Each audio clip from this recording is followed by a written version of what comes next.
Ouais, salut les amis, petite vidéo sur un sujet qui me tient à cœur. Ouais, j'ai effacé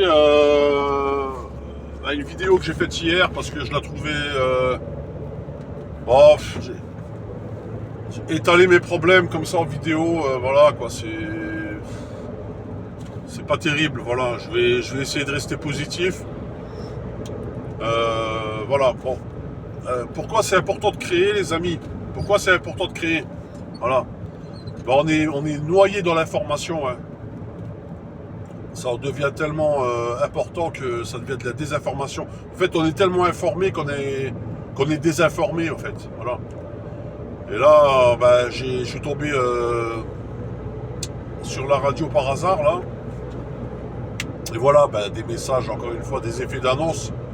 Comme quoi, bah, il va falloir serrer la ceinture, faire des efforts, doubler d'efforts. Enfin, on va se faire encore une fois saquer, comme d'habitude. Parce que bon, ils préfèrent concentrer leurs énergies sur d'autres choses, hein.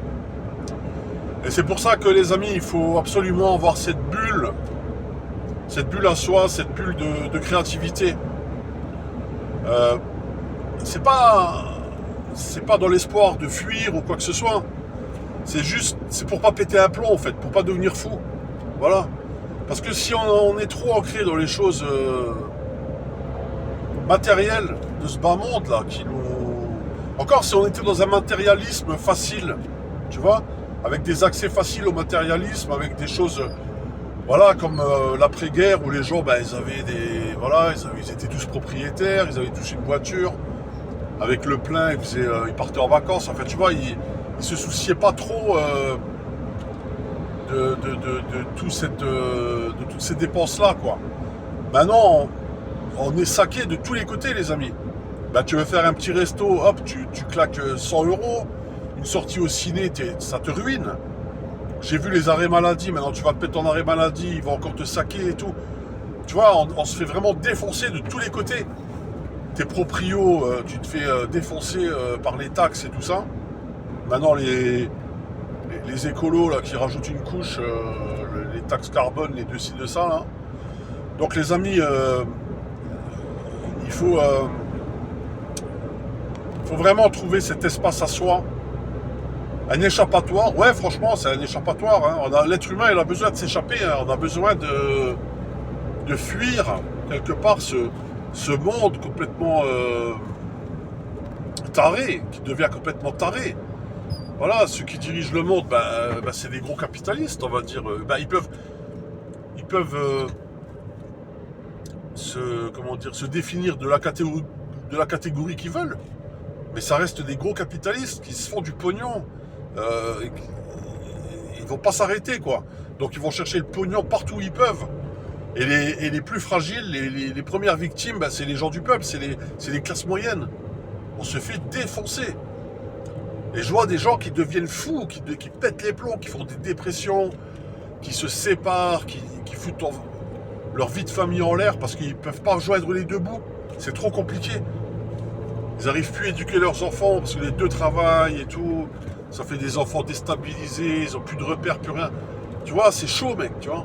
On vit dans une époque, c'est compliqué. Alors ouais, on a l'accès à la spiritualité, on va nous dire oui, si tu crois en Dieu, ça veut dire que t'es pas croyant et tout ça. Si tu croyais en Dieu, t'aurais pas ces problèmes-là. Encore une fois, croire en Dieu, c'est pas donné à tout le monde. Il y a des gens qui n'ont pas l'accès. Voilà, je sais qu'il y a beaucoup de gens qui ont l'accès à Dieu, l'accès à tout ça, c'est tant mieux pour eux, grand bien leur face. Ils savent ce qu'il y a après la mort, ils savent déjà tout d'avance parce que leur livre leur dit tout. Mais il y a des gens qui n'ont pas cette ouverture. Ils n'ont pas eu cet accès. Donc plutôt que d'être méchant avec eux, je parle notamment des religieux on va dire, qui arrivent, survivent dans ce monde-là juste par la méditation et tout ça. C'est pas donné à tout le monde, tu vois. Donc plutôt que de souhaiter l'enfer à ces gens-là, c'est de trouver une solution pour eux, quoi, tu vois. Et moi, la solution que j'ai trouvée, c'est la créativité. C'est une forme, en quelque sorte, pour moi, c'est comme ça que je me connecte à Dieu, presque, j'irais dire, tu vois. Il y en a, c'est la prière. Moi aussi, c'est une forme de prière, quelque part. Quand je dessine, quand je peins, tout ça, c'est comme si je méditais. Tu vois, quelque part. Alors on va me dire, ouais, mais c'est pas de la vraie prière, c'est de la croyance dégénérée, patati patata. On peut raconter plein de choses, tu vois. Mais en attendant, ça fonctionne. En attendant, ça fonctionne. Ça me permet de canaliser mes énergies. Je parle vraiment d'un point de vue énergétique. Hein. Ça va pas plus loin que ça. Hein. Je parle pas de quelque chose de hautement spirituel. Je te parle juste de calmer l'esprit, quoi. Sans aller jusqu'à des hautes sphères spirituelles. Donc moi personnellement, j'ai pas accès. Tu vois. Alors encore une fois, comme je dis, ceux qui ont accès à ça, grand bien leur face, tant mieux pour eux. Je suis vraiment content pour eux. Tu vois, si en suivant des règles, ils ont accès à Dieu, si en mangeant, en évitant de manger tel et tel produit, en s'habillant de telle et telle manière, en se comportant de telle et telle manière, avec une multitude de lois, ils ont accès à Dieu, ben, tant mieux pour eux, je suis vraiment content pour eux. Moi, c'est pas le cas. Voilà, c'est pas le cas. Et le seul moyen de me reconnecter à mon niveau, ben, c'est ça, c'est la créativité. Voilà. Alors oui, ça fait peut-être de moi un païen, ça fait peut-être de moi ce que vous voulez, mécréant, ce que vous voulez. Je parle. Là, j'aborde le thème de la spiritualité parce qu'on en parle beaucoup en ce moment. Parce que comme matériellement ça va mal, les gens vont mal, se cherchent, voilà. Ils font des vidéos, le mec il va faire 2 semaines de muscu, voilà, il va se dire coach il va se dire coach en muscu, voilà, il va faire des programmes. Tu sais, ils se cherchent les gens. Ils cherchent à devenir des hommes, alors ils se font des tatouages, ils se pousser la moustache et tout, pour être des hommes. Tu vois, mais normalement, dans un monde normal, tu t'en fous, t'as rien à prouver, en fait. T'es un homme, voilà, c'est tout. T'as pas à prouver à qui que ce soit, avec des signes extérieurs, que t'es un homme, quoi. Tu l'es ou tu l'es pas, quoi, tu vois. Je sais pas comment dire. On vit vraiment dans le monde... de nos jours, on vit vraiment dans le monde de la représentation. On représenterait dans nos fantasmes ce qu'est un homme. Donc l'homme doit être viril, musclé, salle de muscu, tout ça, tu vois. Mais pour regarder les salles de muscu, moi j'en fais de la muscu, mais moi j'en fais depuis que je suis tout jeune en fait. Voilà, la muscu pour moi c'est un complément. C'est pas ma raison de vivre, tu vois. Mais eux, ça devient vraiment leur raison de vivre. Parce qu'ils ont fantasmé, on va dire, une masculinité qui pour eux a disparu. En fait, elle n'a pas disparu, la masculinité. C'est juste, le monde y change. Voilà, le monde y change, donc on s'adapte, on essaie de s'adapter, mais c'est pas parce que tu es un go muscu et que tu te laisses pousser des moustaches et que tu te fais des tatouages sur les avant-bras que ça y est, tu es un homme, en fait. Ça n'a rien à voir, tu vois. Et en fait, voilà, on se retrouve avec une multitude de gens qui te parlent de « ouais, j'ai trouvé la solution, je fais de l'argent ». Et c'est souvent en lien avec de l'argent, avec comment ils ont fait du business, comment avec une pensée cartésienne et avec un certain mental très calculateur, ils ont réussi à accéder à des choses matérielles et ensuite à une spiritualité. Tu vois, c'est souvent ça. Tu vois, les vidéos qu'on nous propose sur YouTube, c'est des gens qui ont bénéficié ou qui bénéficient actuellement d'une aisance financière et qui après ont accès à la spiritualité. Tu vois, ou alors qui se disent ouais, j'ai beaucoup profité, maintenant je suis plus axé sur la spiritualité. Mais ça ne devrait pas être ça normalement. C'est soit tu es spirituel, soit tu ne l'es pas. C'est tout. Si tu ne l'es pas, c'est pas grave. Hein. C'est vraiment pas grave. Hein. Si tu es un gros matérialiste, comme on l'est tous d'ailleurs, on est tous quelque part matérialistes, mais se détacher des choses, tu vois, c'est pas évident, tu vois. Imagine, tu construis une maison, tu t'emmerdes à tout construire, tu fais tout toi-même, la peinture, l'électricité, la plomberie et tout, et d'un coup il y a un incendie, il y a tout qui crame. Bah ouais, t'es dégoûté parce que tu t'es investi dedans, t'as mis de ton temps, t'as mis de ton âme, tu vois, sans parler de spiritualité. Donc bien sûr qu'il y a un lien entre le matériel et pas dire la spiritualité, mais l'esprit, tu vois. Parce que c'est ce qui nous représente, c'est ce dont on a accès. Voilà, c'est ce dont on a accès. Donc, ouais.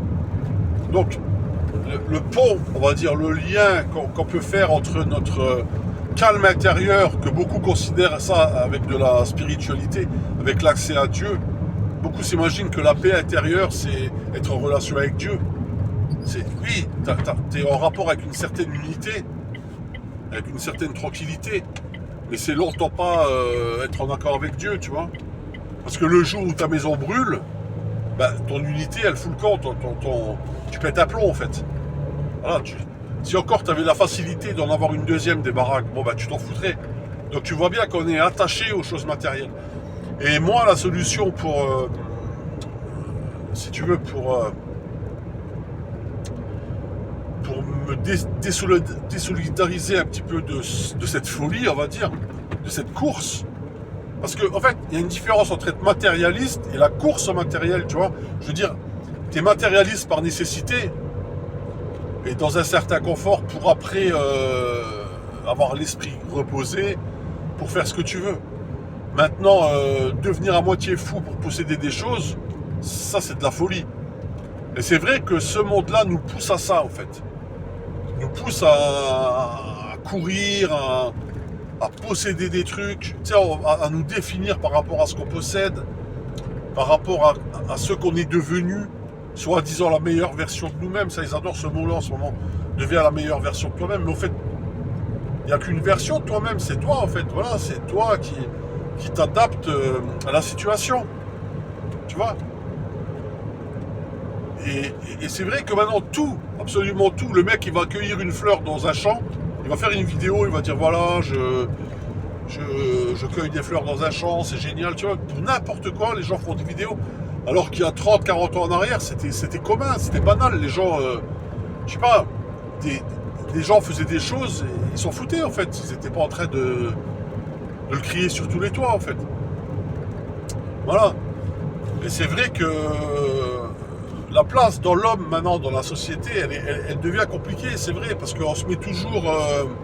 on a une tendance à se mettre en opposition par rapport à la femme, on a une tendance à se comparer par rapport aux femmes, à ce qu'elles ont, à ce qu'elles n'ont pas, et on a tendance à mettre un curseur de valeur par rapport à ça. Tu vois, à se dire par exemple, je suis diminué parce que la femme a tant et tant de choses, la femme maintenant peut faire des choses, donc je me sens diminué. Mais non, en fait, toi, tu es un homme, quoi qu'il arrive, tu restes un homme. Quoi qu'il arrive.